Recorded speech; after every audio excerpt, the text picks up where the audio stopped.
आजकल जो है यूएसए का EB-2 जी, जो वीज़ा है उस पे बहुत काम हो रहा है, जी। उस पे बहुत डिस्कशन भी होती है। तो उस पे आपकी कंपनी क्या बेनिफिट प्रोवाइड कर सकती है पाकिस्तानियों को, और पाकिस्तानी बिजनेसमैन और एंटरप्रेन्योर्स के लिए क्या अपॉर्चुनिटीज़ है? कनाडा की तरह यूएसए भी एक बहुत बड़ा कंट्री है। दो कि यूएसए की पॉपुलेशन ज़्यादा है, you still can fit somewhere, लेकिन उसमें भी हर किस्म के बिज़नेसेस एलिजिबल नहीं होते। फिर हमें आपकी प्रोफाइल देखनी होती है। अगर आपने डिग्री आईटी की हुई है और आप मुझे कहते हो कि मैंने जाके चलाना वहाँ पर गैस स्टेशन है, तो that's really not convincing case for me. आप इन्वेस्टमेंट कर लें और आपको इमिग्रेशन मिल जाती है, तो उस पॉइंट ऑफ व्यू से कनाडा कितना बेनिफिशियल होगा पाकिस्तानीज़ के लिए?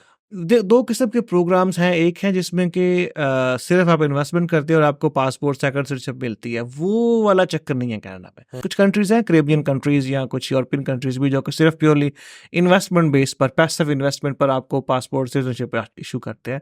Canada is not like that. Canada wants you to actively involve, do the business and then fine things to.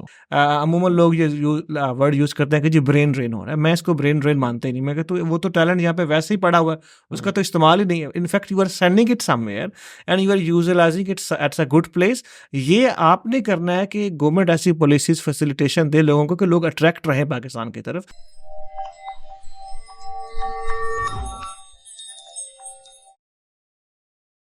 अस्सलाम वालेकुम, मैं तैयब जज्वी और आज के फ्यूचर सोच के पॉडकास्ट के साथ हम दोबारा आए हैं। और आज का जो हमारा टॉपिक है वो बेसिकली इमिग्रेशन सर्विसेज से रिलेटेड है। अब पाकिस्तानी बहुत सारे बाहर जाना चाहते हैं, कनाडा में, यूके में। तो पाकिस्तान में फ्रॉड्स भी होते हैं, लेकिन इमिग्रेशन का जो प्रोसेस है वो कैसे होता है उस पर हम बात करेंगे। और इस पर बात करने के लिए आज हमारे साथ मौजूद हैं बैरिस्टर शाहरुख अब्बास गौंदल साहब। सर, अस्सलाम वालेकुम। वालेकुम सलाम सर। क्या हाल है सर आपके? अल्हम्दुलिल्लाह sir, sir, thank you very thank you much. Very much, आप हमारे पॉडकास्ट पे आए। और मैं सर का इंट्रोडक्शन करा दूं। सर की अपनी एक फ़र्म है एस लग्जरी इमिग्रेशन के नाम से, जो कि कनाडा में, यूएई में, यूके में और यूएसए में आपको जो है सर्विसेज प्रोवाइड करते हैं। बेसिकली ये लॉयर भी हैं और कनाडा में सर जो है ट्रिपल लाइसेंस इमिग्रेशन अटॉर्नी भी हैं। और स्पेशली कनाडा की गवर्नमेंट ने इन्हें रिकग्नाइज्ड किया हुआ है, इनकी फ़र्म को। और इसके अलावा इनका जो है 15 ईयर्स का एक्सपीरियंस है और 20,000 से ज़्यादा जो इनके क्लाइंट हैं वो सक्सेसफुली मुख्तलिफ मुल्कों में जा चुके हैं। और स्पेशली सर की एक बात मैं बता दूं, पाकिस्तान में ये वाहिद शख्सियत हैं कि जिन्होंने इमिग्रेशन जो फ्रॉड्स होते हैं उस पर इन्होंने बात की। हालांकि कोई भी इस पर बात नहीं करता। इसके हवाले से अवेयरनेस पर भी इन्होंने काम किया है पाकिस्तान में, और उससे रिलेटेड अगर आपको इनसे कोई मशवरा लेना हो तो उस पर भी बात कर सकते हैं। तो फौरी तौर पर सर की तरफ चलते हैं, सर से बात करते हैं। अच्छा सर, मुझे आप अपनी जर्नी के बारे में थोड़ा बताएंगे। आपने पाकिस्तान से आप यूके गए, उसके बाद कनाडा में आप काम कर रहे हैं और तीनों कंट्रीज़ में आप काम कर रहे हैं। तो ये जर्नी कैसी रही आपकी, और स्पेशली इमिग्रेशन सर्विसेज में आने का क्यों सोचा आपने? सो देखें, ऑनेस्टली किसी को पता नहीं होता कि journey how it unfold. All you can do is effort to be very honest कि जी मैं ये कहूँ कि मैंने शुरू से पहले दिन से ये प्लान किया था कि I have to be one day immigration lawyer. It's not like that. बल्कि मैंने लॉ भी बड़ा हादसाती एडमिशन लिया था। मेरा plan, I want to do something in English literature, but somehow some reason I ended up in law department. और उससे वहाँ से लेकर since I have been in law department तो मुझे बड़ा मजा आया। I like it as a profession and I am very happy, I am thankful कि I choose this profession. So I got a chance to go to UK for higher studies. मैंने master वहाँ से किया। तो master was a time कि जब मुझे ये रियलाइज हुआ कि लॉ में business is also involve and somehow it's a big potential. हमारी मार्केट में, हमारे लोगों में वकालत जो है बड़ी ट्रेडिशनल कोर्ट कचहरी की हद तक ही है, इससे आगे उसमें कोई स्कोप नहीं नज़र आता। तो वहाँ से मुझे फिर ये एक आइडियाज़ आना शुरू हुए and then I got a chance कि मुझे मिडल ईस्ट में अपने आप को एक्सप्लोर करने का मौका मिला। Middle East is as very expanding market. तो मुझे honestly I think the time I spent in Middle East is one of those time जिसमें मुझे बहुत ग्रोथ मेंटली तौर पर और एज ए बिजनेस सीखने को मिला। In the mean while I was registered in Canada as a barrister and solicitor, and when I started my first office it was just two chairs, one table. But somehow it keep growing. Alhamdulillah, today we have 4 different places, 4 different offices, locations, and 100 plus people's team. So, but honestly, it's you can't predict how things unfold. All you can do is you can keep doing the things which you know and do things which you like. I believe कि अगर आपका काम आपका passion है and you like it, enjoy it, then you will definitely grow in it. अच्छा sir, मैं एक और क्वेश्चन करना चाहूँगा। जो हमारे यहाँ जो यंगस्टर्स हैं, स्पेशली जो यूनिवर्सिटी के जो स्टूडेंट्स हैं, उनके हवाले से आप अपॉर्चुनिटीज़ बताएं और आपकी कंपनी उनको क्या हेल्प आउट कर सकती है। So for students actually as I discuss in the startup visa एक ऐसा रूट है।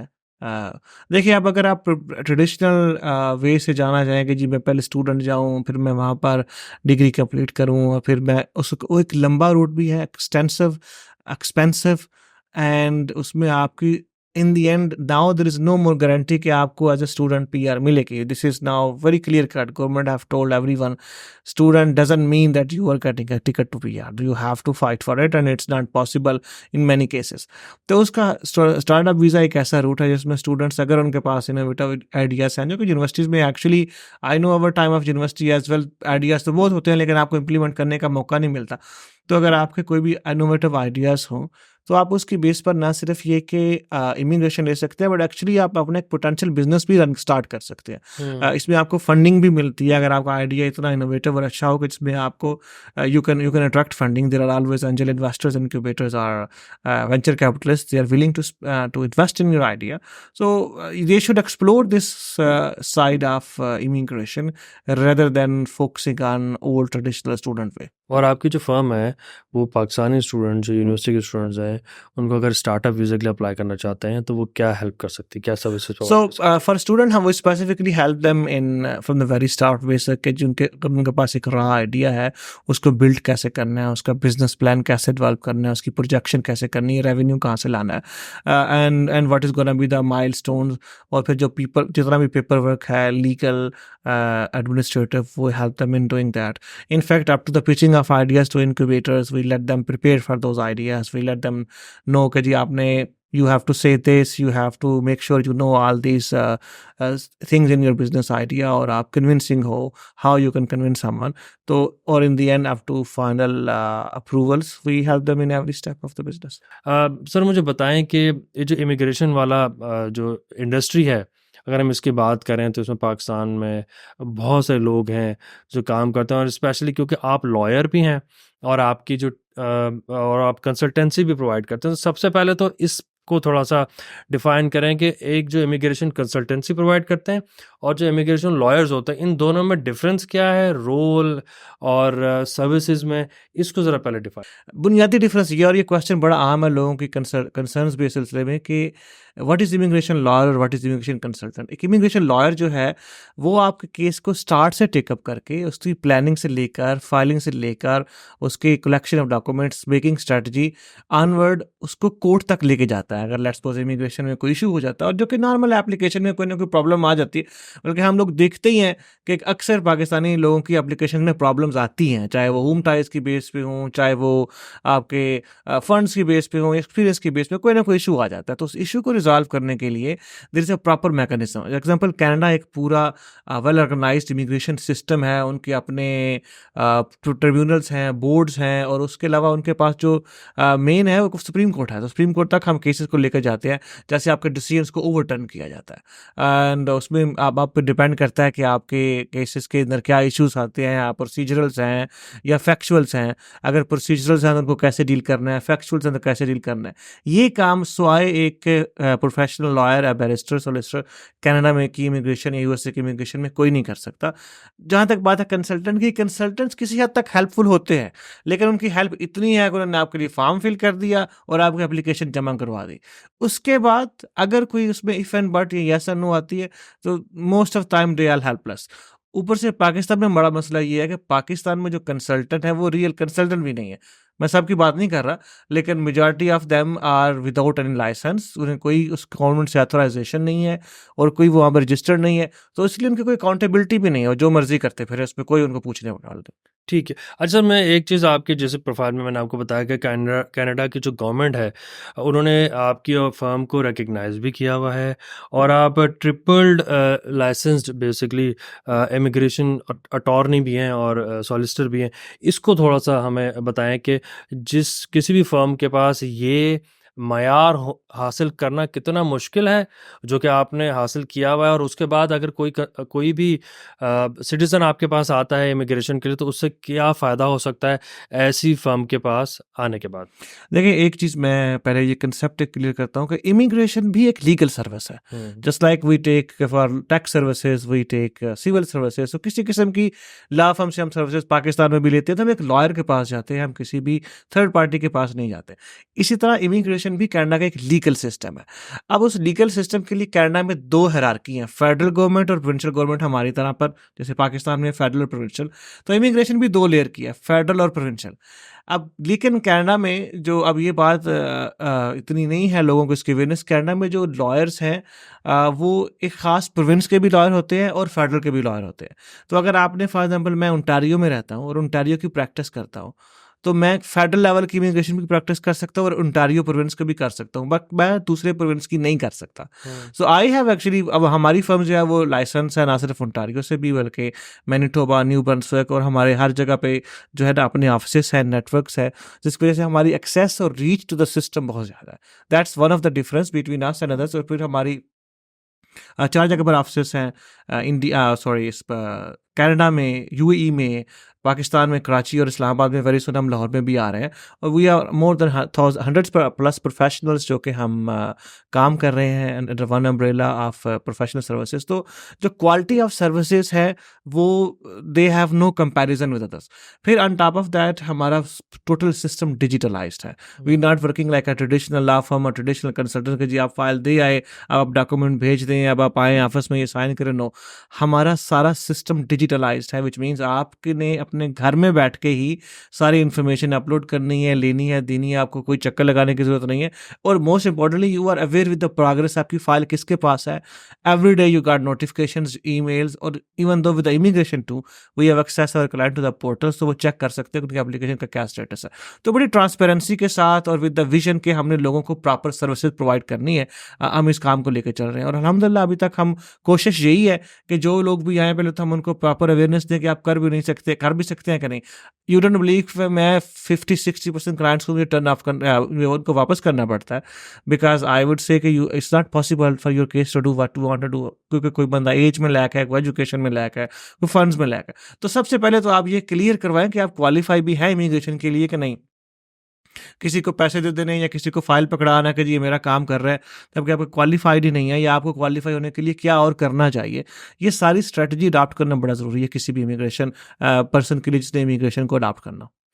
ठीक है। अच्छा सर, मुझे थोड़ा-सा और इसको डिफ़ाइन कर दें, जो ट्रिपल लाइसेंस इमिग्रेशन अटॉर्नी का जो आपने मयार हासिल किया हुआ है, ये इसको थोड़ा-सा डिफ़ाइन करें कि अगर किसी को अगर हासिल करना हो तो उसके लिए कितनी मुश्किल होती है, और आपने जो हासिल किया वो कितनी मेहनत के बाद, और उसका वो मयार हर एक किसी के पास होता नहीं है। अब पाकिस्तान में तो खैर लाइसेंसिंग कुछ ज़्यादा टफ काम नहीं है। आपने लॉ की डिग्री की और उसके बाद आप सिंपली जो है वो लॉ का लाइसेंस ले लेते हैं आफ्टर गोइंग सर्टेन एग्जाम। लेकिन I have gone to lot of long journey of professional struggle. Initially I did bachelors law, फिर उसके बाद मैंने मास्टर्स किया from London, university of east London से। After that I have attained 5-7 years professional experience. Then I have gone through bar exams, barrister and solicitor के exams I went through in Canada. तो उसके लिए मुझे 2-2.5-3 साल I have extra been examining on that thing. And then उसके बाद once I have availed one kind of license in Canada as a barrister solicitor, so I moved to other provinces and I fulfilled their requirements, and then this is how it works out. ठीक है। अच्छा sir, मुझे अब ये बताएं कि Canada में कोई भी पाकिस्तानी बिजनेसमैन अगर कनाडा जाना चाहता है, तो उसके लिए business opportunities as an immigration के पॉइंट ऑफ व्यू से वो क्या हैं, और आप किस तरीके से आपकी फ़र्म जो है वो कितना उनके लिए बेनिफिशियल हो सकती है अगर वो कनाडा में बिजनेस इमिग्रेशन हासिल करते सो 2 चीज़ें, एक ये है कि बिजनेसेस की अपॉर्चुनिटीज़ क्या हैं और हम कैसे असिस्ट कर सकते हैं। कनाडा देखिए एक बहुत बड़ी लैंड है। कनाडा पाकिस्तान से I think if I am not wrong 6-7 times bigger country as compare to Pakistan. तो लेकिन पॉपुलेशन सारी almost 30 million. So it's very little population और बहुत ज़्यादा लैंड अपॉर्चुनिटीज़ हैं। तो हर वक्त there is a difference between opportunities वहाँ पर हमेशा रहती हैं, इंडिविजुअल कैपेसिटी में भी, बिजनेस कैपेसिटी में भी और कॉर्पोरेट कैपेसिटी में भी। अब सवाल ये है कि आप कनाडा में किस किस्म के बिजनेसेस को कर सकते हैं और कौन से बिजनेसेस आपको सूटेबल हैं। अनलाइक पाकिस्तान के आप किसी भी एरिया में कोई भी बिजनेस कर सकते हो। Canada is little bit different. उसके लिए पहले आपको प्रॉपर रिसर्च, और यहीं पर हमारी फर्म आपके लिए, एक कोई भी कैनेडियन इमिग्रेशन लॉ फर्म जो कि कनाडा में ऑपरेट कर रही हो, आपके लिए हेल्पफुल है कि we will help you out firstly doing research कि किस एरिया में आप क्या बिजनेस कर सकते हैं और आपके सेट ऑफ स्किल्स क्या हैं और आपको किस एरिया में बिजनेस करने के लिए जाना चाहिए।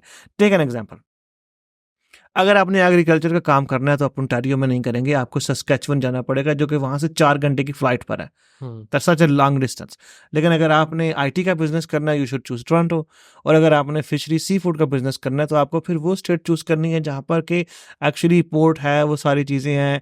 Like Karachi there is a place, Nova Scotia, New Brunswick, तो वो एरियाज हैं जहाँ पर आप फिशरी से रिलेटेड एग्जाम्पल के ऊपर काम कर सकते हैं। अगर आपने इंडस्ट्री लगानी है तो उसके लिए स्पेसिफिक जोन्स हैं, आप वहाँ पर जाना है। तो ये डिसीजन मेकिंग कि आपने क्या करना है और कहाँ पर जाना है, ये इनिशियल स्टेज पर बड़ी क्रूशल है। इसके बगैर आप ऐसे समझें कि आप इन्वेस्टमेंट भी कर चुके होंगे और फिर आप यूल बी सरप्राइज। फिर आपको अवेयर होना है कि अगर मैं सस्केचुअन जा रहा हूँ तो वहाँ पर क्या वेदर कंडीशंस हैं, क्या वहाँ पर लिविंग कंडीशंस हैं, लिविंग कास्ट क्या है, क्योंकि लिविंग कास्ट भी एक बहुत बड़ा फैक्टर है, यू हैव टू डिसाइड। और वर्किंग आवर्स क्या हैं, अपॉर्चुनिटीज़ क्या हैं, तो ये सारी चीज़ें आपको समझनी पड़ती। अच्छा सर, इसके अलावा अब अमेरिका में बहुत पाकिस्तानी है और बड़ा रुझान है अमेरिका जाने का, तो आजकल जो है यूएसए का EB-2 जी जो वीज़ा है उस पे बहुत काम हो रहा है, जी उस पे बहुत डिस्कशन भी होती है। तो उस पे आपकी कंपनी क्या बेनिफिट प्रोवाइड कर सकती है पाकिस्तानियों को, और पाकिस्तानी बिजनेसमैन और एंटरप्रेन्योर्स के लिए क्या अपॉर्चुनिटीज़ है? देखिए, जैसे मैंने आपको पहले बताया कि किसी भी इमिग्रेशन लॉ फर्म का या किसी भी कॉर्पोरेट कंसल्टेंट का जो पहला काम होता है वो आपको रिसर्च करके देना, आपको एक्चुअली शॉर्टलिस्ट करके देना, आपको बिजनेस प्लानिंग करना। जहाँ तक एप्लीकेशन फाइलिंग का काम है वो कोई भी कर सकता है, वो आप खुद भी कर सकते हैं। आई एम श्योर फॉर्म इतने कॉम्प्लिकेटेड होते भी नहीं, हम खुद फाइल कर सकते हैं। लेकिन जब आप किसी प्रोफेशनल के थ्रू जाते हो, कनाडा की तरह यूएसए भी एक बहुत बड़ा कंट्री है, दो कि यूएसए की पॉपुलेशन ज़्यादा है, you still can fit somewhere, लेकिन उसमें भी हर किस्म के बिजनेसेस एलिजिबल नहीं होते। फिर हमें आपकी प्रोफाइल देखनी होती है। अगर आपने डिग्री आईटी की हुई है और आप मुझे कहते हो कि मैंने जाके चलाना वहाँ पर गैस स्टेशन है, तो that's really not convincing case for me. आप कन्विंस नहीं कर पाएंगे वहाँ पर इमिग्रेशन ऑफिसर को on the day when you go for interview कि जी मेरा एक्सपीरियंस आईटी का है, बट सामहाउ क्योंकि मुझे गैस स्टेशन सस्ता मिल रहा है तो I am going with that. No, this is now how it works out. तो आपकी प्रोफाइल, आपकी सिचुएशन को देखते हुए हम ये एडवाइस कर सकते हैं कि आप नया बिजनेस स्टार्ट करें या कोई पुराना बिजनेस एक्वायर करें।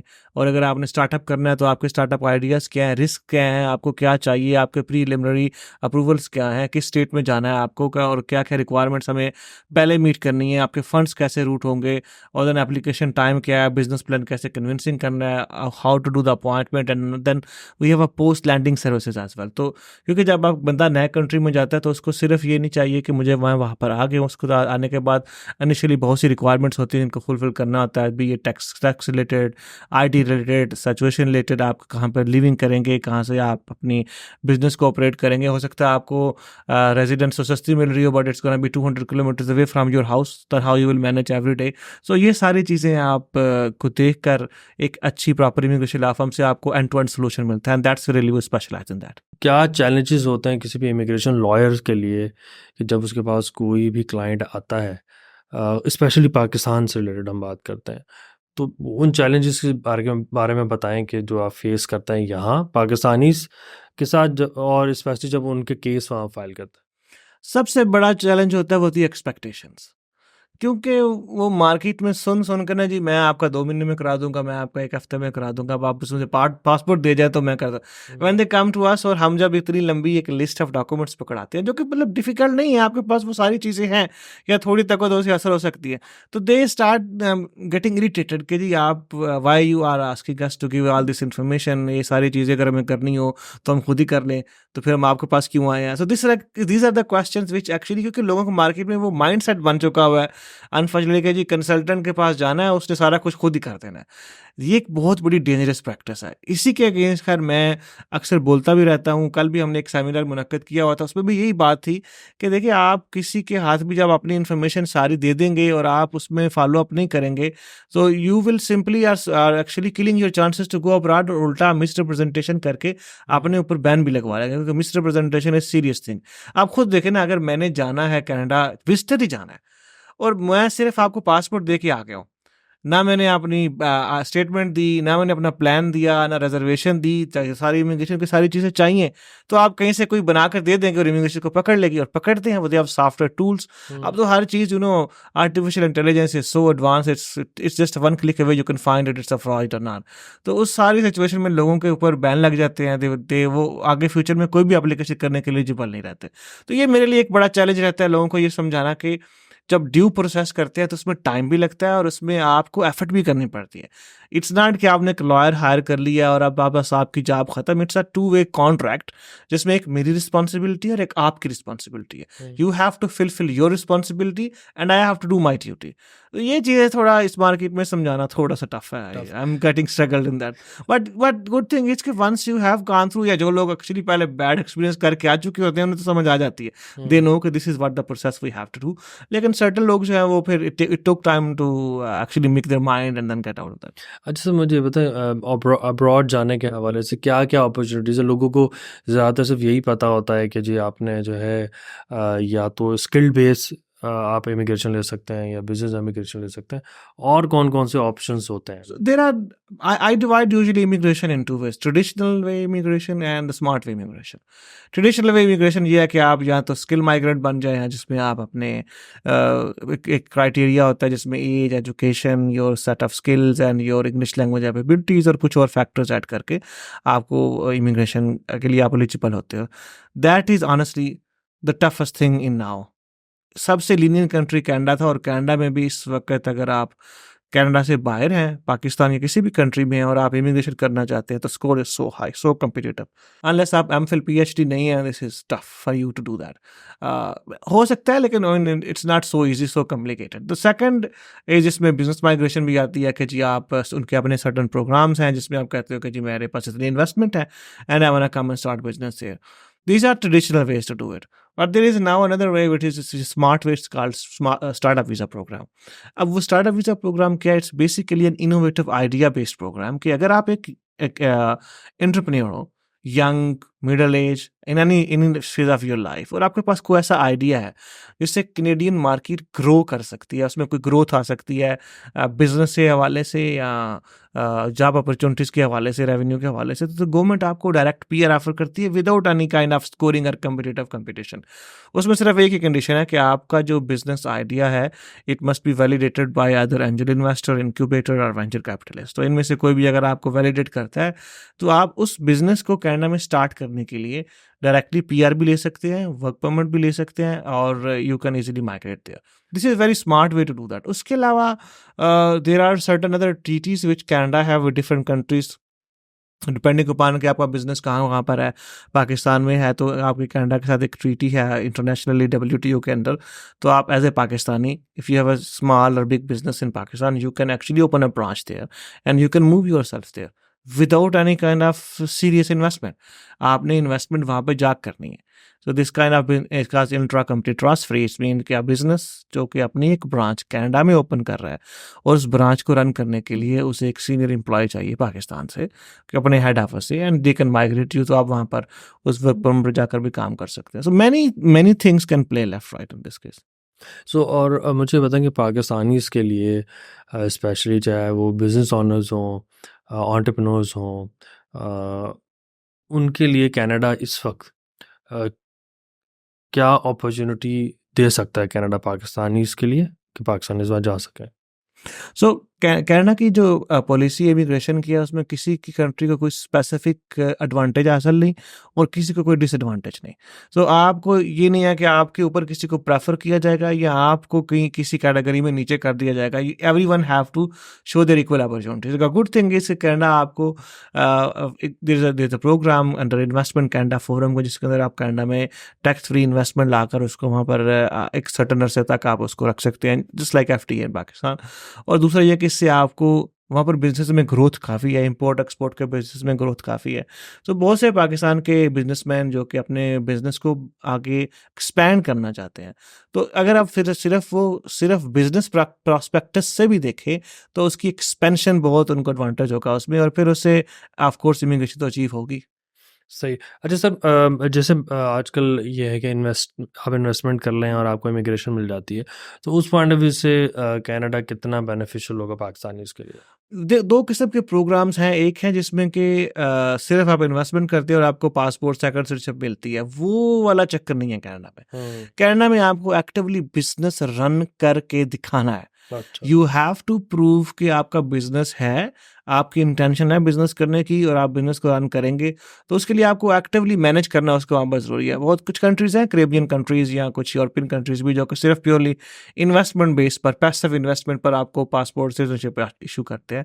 Canada is not like that. Canada wants you to actively involve, do the business and then find things to. अच्छा, आपकी जो फर्म है एस लग्जरी इमिग्रेशन, ये कैसे, इसको अगर हम डिफरेंस करें कि दूसरी इमिग्रेशन कंसल्टेंट कंपनी जो पाकिस्तान में काम कर रही हैं और आपकी जो फर्म है, इन दोनों में कितना बड़ा डिफरेंस है? देखिए, अभी तक हमारी जो डिस्कशन हुई है उससे आपको ये तो आइडिया हो गया होगा कि ये सारी इमिग्रेशन करने के लिए आपका विद इन कनाडा एक नेटवर्क होना बड़ा ज़रूरी है और आपकी एक्सेस विद इन सिस्टम होनी ज़रूरी है। छोटी सी एग्जाम्पल अगर मैं दूँ, आईसीटी प्रोग्राम जो कि easiest, one of the easiest है, उसमें भी आपको वहाँ पर, जैसे पाकिस्तान में एक बोर्ड ऑफ इन्वेस्टमेंट है, वहाँ पर एक इन्वेस्टमेंट कनाडा का एक इंस्टीट्यूशन है।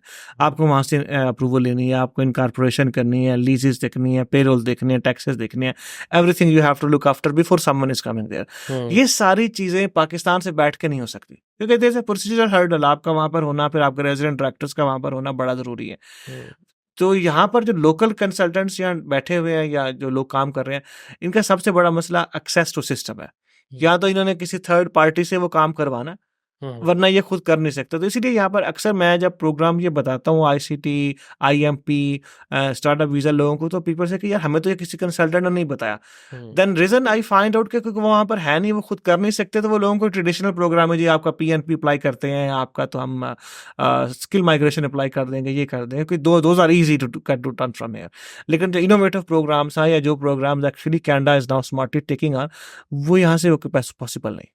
ठीक है, तो ये एक बहुत बड़ा डिफरेंस है। अच्छा सर, और दूसरा सर मुझे बताएं कि आपकी जो कंपनी है वो कौन-कौन सी सर्विसेज प्रोवाइड करती है? मतलब सारे के आपके जो इमिग्रेशन सर्विसेज तो हैं ही, जी। इसके अलावा कौन-कौन सी सर्विसेज प्रोवाइड करती Basically, we are specialized in two things. One is business migration, second citizenship passport, and we are also through second citizenship investment. We also help people in investing in real estate as well. तो बहुत से ऐसे programmes हैं जिसमें actually आप real estate में investment करके, तो पासपोर्ट या सेकंड सिटीजनशिप या golden residency, for example UAE आपको गोल्डन वीज़ा इशू करता है अगर आप 2 मिलियन दिरहम की इन्वेस्टमेंट करें। There is other ways to do that as well. Business के ऊपर भी आप ले सकते हैं। इसी तरह पहले पुर्तगाल था, अब तो खैर क्लोज हो गया, लेकिन माल्टा है, इसला कैरेबियन कंट्रीज़ हैं फॉर द मोमेंट, जहाँ से आप इन्वेस्टमेंट करके या डोनेशन देके तो अपना सिटीजनशिप पासपोर्ट हासिल कर सकते हैं। This are services we do under the umbrella of S. अच्छा, जैसे आपने कहा कि यूएई में प्रॉपर्टी या रियल एस्टेट पर इन्वेस्टमेंट करके आप हासिल कर सकते हैं वीज़ा, तो इस पर थोड़ा हम बात करते हैं कि पाकिस्तानियों के लिए जैसे आप ये सर्विस भी प्रोवाइड कर रहे हैं यूएई की, तो यूएई में अगर कोई पाकिस्तानी वहाँ जाना चाहता है तो रियल एस्टेट में इन्वेस्टमेंट करके उसको क्या फ़ायदा हो सकता है? बिजनेसमैन हो, एंटरप्रेन्योर्स हो या इंडिविजुअल अगर जाना चाहे, तो उसमें आपकी फ़र्म क्या सर्विसेज प्रोवाइड कर सकती है और क्या बेनिफिट है दुबई में जाके इन्वेस्टमेंट? मेरा ये मानना है कि जी UAE is actually a gateway to world. Investment के हवाले से, बिजनेस के हवाले से, या किसी भी इशू से हवाले से आप देखें। हम्म, तो यूएई के अंदर आप जब you sitting in the market of UAE, तो आपको ना सिर्फ ये कि इंटरनेशनल एक्सेस है, आपका इंटरनेशनल नेटवर्क है। ये बात तो माननी पड़ेगी कि जितनी दुबई ने यूएई में पिछले 10-15 साल में तरक्की की है, it has no comparison. Hmm, फिर लाइफस्टाइल वहाँ का सुपर अमेजिंग, सेफ्टी सिक्योरिटी आपको अवेलेबल है, और most importantly business opportunities are next level. आप जब यूएई में बैठे हुए हो तो आप वहाँ पर दुनिया की हर इंटरनेशनल फर्म बैठी हुई है, एप्पल से लेकर IBM, any Microsoft, name it, any organisation it has a head office there. So आपकी बिजनेस अपॉर्चुनिटीज मैक्सिमाइज है। फिर प्रॉपर्टीज के ऊपर वहाँ पर रिटर्न बहुत अच्छा है, even now there is a huge potential of getting investment both and user and as investor. तो आई वुड से कि UAE is a perfect destination for specially someone from Pakistan. फिर कल्चरली वाइब्स बड़ी similar हैं, आपको कोई difference feel नहीं होता we are in Pakistan and UAE. और सर आपकी कंपनी क्या सर्विसेज प्रोवाइड कर सकती है यूएई में? अगर कोई प्रॉपर्टी में इन्वेस्टमेंट करना चाहता है तो उस आपकी कंपनी क्या क्या service? So as a lawyer, हम वैसे तो there are many people invest in Dubai and it's little bit easy। लेकिन जब आप किसी लॉयर, हमारा जो स्पेशलिटी हुई है कि हम लोगों को ऐसा नेटवर्क और सिस्टम बनाकर देते हैं जिसके अंदर उनके ट्रस्ट हम क्रिएट करते हैं। We help them in making hash funds there, we also help them to have certain kind of rules जिससे हम अवॉइड करके उनकी कल को जो सक्सेशन है उसमें उनको problems now, or most importantly we can help them in establishing the corporations, so you can buy property through corporation individual name. We can help them in setting up any sort of business for their own needs, for their visa residency needs, property needs। so किसी किस्म की भी real estate related immigration and legal service required हो वो हम वहाँ पर Dubai में प्रोवाइड करते हैं। और जैसे हम कनाडा की बात कर रहे हैं तो स्पेशली में जो पाकिस्तान में जो क्वालिफाइड प्रोफेशनल्स हैं जी, उनके लिए कनाडा में एलिजिबिलिटी क्राइटेरिया से रिलेटेड क्या अपॉर्चुनिटीज़ हैं और वो कैसे आपके पास आ सकते हैं और वहाँ उनके लिए क्या I will tell you opportunities who's the ideal candidate for immigration income as a professional। Ideal is who is under 30, हैं? Okay. have 3-year experience, must have a master degree or a professional degree like a lawyer, doctor, engineer, hmm, and can score 8,777 in English language, 8 in listening and 7 in all others। या आपके English language में score कम है या आपकी education कम है तो आप ना पॉइंट सिस्टम में स्कोर लैग करते हो फिर। तो उसके अंदर आपको स्कोर मीट करने के लिए आपको सर्टन थिंग्स चाहिए होती हैं, चाहे तो आपको वहाँ से अप्रूव जॉब ऑफर आपको मिल जाए, या आपके रिलेटिव्स हों वो आपको ऑफर करते हैं, या आपको प्रोविंशियल नॉमिनेशन का ऑप्शन है आप उसको अवेल कर लें। अदरवाइज अब कनाडा में क्या किया है, Canada getting little bit more smarter, तो उसमें उन्होंने क्या किया कि उन्होंने प्रोफेशन स्पेसिफिक ड्राफ्ट्स निकालने शुरू कर दिए हैं। कनाडा में डॉक्टर्स की रिक्वायरमेंट है, so for doctors they last year उनका आई थिंक अराउंड 370 380 था कोई ड्रा। तो ये चीज़ें होती रहती हैं, आप उस पर डिपेंड करता है आप किस प्रोफेशन में हो और कहाँ पर काम कर रहे हो। अच्छा सर आपको जैसे पता है कि पाकिस्तान की जो इकोनॉमिकल कंडीशन है वो क्या है पिछले 2-3 साल से, तो आपको क्या लगता है कि जब पाकिस्तानी यहाँ से बाहर जाते हैं स्पेशली कनाडा यूएई की हम बात करें तो रेमिटेंसेस कितना इम्पोर्टेंट पार्ट प्ले कर सकती हैं पाकिस्तान की इकोनॉमिक ग्रोथ में? जी, आप अगर फिगर वाइज भी देखें तो पिछले 2 साल में हमारी remittances he actually is a source of survival for us. तो रेमिटेंसेस का एक ह्यूज कंट्रीब्यूशन है, और मेरा जो मानना है वो ये है कि हम रेमिटेंसेस को अभी तक अवेल कर रहे थे ब्लू कॉलर वर्कर से। मिडिल ईस्ट के अंदर हमारे तकरीबन मोस्टली हमारे ब्लू कॉलर्स वर्कर है, वर्सेस मेरा जो एम है वो ये है कि हम रेमिटेंसेस को बढ़ाएं उन प्रोफेशनल से जिनकी अर्निंग उससे 10 गुना ज़्यादा हो। अब इमेजिन करें अगर एक आम लेबरर यूएई से, मिडिल ईस्ट से आपको पाकिस्तान को 1,000-2,000 दिरहम या रियाल भेज रहा है, तो अगर एक डॉक्टर होगा वहाँ पर तो पाकिस्तान में 8-10,000 रियाल भेजेगा। सो दिस इज समथिंग अ बिगर वे। इसी तरह कोई अगर वेस्ट में चला जाता है, कोई कनाडा में एक डॉक्टर सेटल होता है, मोस्टली पाकिस्तानीज अनफॉर्चुनेटली वहाँ पर हमारा जो मेन बिजनेस है वो टैक्सीज है। लेकिन अगर आप जो बिजनेस में लोग वहाँ पर गए उन्होंने अपने बिजनेस स्टार्ट किए हैं और बिजनेसेस पाकिस्तान से ग्रो किए हैं, तो उससे डायरेक्टली पाकिस्तान को बेनिफिट हो रहा है। तो मेरा ये मानना है कि अमूमन लोग ये वर्ड यूज़ करते हैं कि जी ब्रेन ड्रेन हो रहा है। मैं इसको ब्रेन ड्रेन मानता ही नहीं। मैं कहता वो तो टैलेंट यहाँ पे वैसे ही पड़ा हुआ है, उसका तो इस्तेमाल ही नहीं है। In fact you are sending it somewhere and you are utilising it at a good place.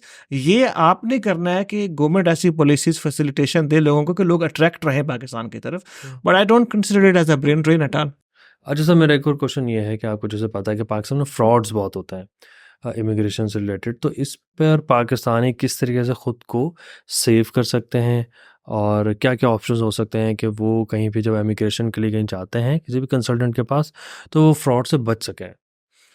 तो सिंपलेस्ट वे वो ये है सर कि if this something is too good to be true it's not that. अगर आपको कोई लगता है, आपको बता रहा है कि जी इट्स सो ईजी, मैं आपको बता रहा हूँ कि it's not so easy. After so many years experience, it's not easy. It has its process, it has complication, it has its timeline which you have to maintain. तो अगर आप कहे कि जी मैं 2 हफ्ते में कर रहा हूँ और आप बस पासपोर्ट दे जाए, डॉक्यूमेंट दे जाए, दैट्स नॉट पॉसिबल. और किसी भी से भी काम करवाने से पहले आप उससे चेक करें कि is he authorised, is he really an agent, he is really a lawyer और कंसल्टेंट, और is just considering claiming himself to be a consultant and a lawyer, but actually he is not. मैं कल मैं एक client से मिल रहा था, तो उसने मुझे एक और नई बात बताई. This is first time I heard कि जी मैं I went to an office. हाँ जी, मैंने कहा रजिस्टर्ड. हाँ जी, उन्होंने कहा था हम किसी रजिस्टर्ड के आगे रजिस्टर्ड है. So that was something surprising for me कि रजिस्टर्ड के आगे रजिस्टर्ड कैसे होता है. तो this is somehow you need to avoid it. आप चेक करें उनको, उनके क्रेडेंशियल्स देखें, मेक श्योर करें कि check their reviews, check their capabilities, और ये make sure you do your own research.